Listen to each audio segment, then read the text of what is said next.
नमस्कार दोस्तों, बहुत बहुत स्वागत है आपका मेरे यूट्यूब चैनल में। आज मैं आपको छोटे बच्चों के सर्दी जुकाम खांसी के बहुत ही सरल घरेलू नुस्खा बताने वाली हूँ।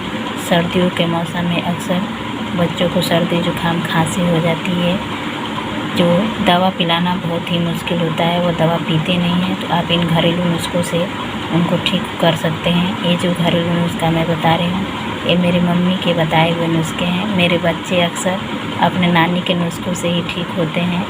तो दोस्तों, आज मैं इस नुस्खे को आप लोगों के साथ शेयर कर रही हूँ। बहुत ही कारगर 100% असरदार नुस्खा है। तो आपको क्या करना है, एक प्याज लेना है, आधा प्याज लेना है और उसको ऐसे किसी चीज़ से कुचल लीजिए। कुचलने के बाद से इसका चम्मच में निकाल लीजिए। निकालने के बाद से इसमें यह रस लगभग 2 से 3 बूंद ही होना चाहिए, ज़्यादा नहीं। और इसमें एक बूंद घी मिला लीजिए। यह घर का देसी घी है, आप मार्केट का भी घी ले सकते हैं। यदि आपका घी जमा हुआ है तो आप उसे गर्म कर लीजिएगा, लेकिन प्याज और घी के मिश्रण को मत गर्म कीजिएगा, इससे बच्चे को बुखार भी हो सकता है।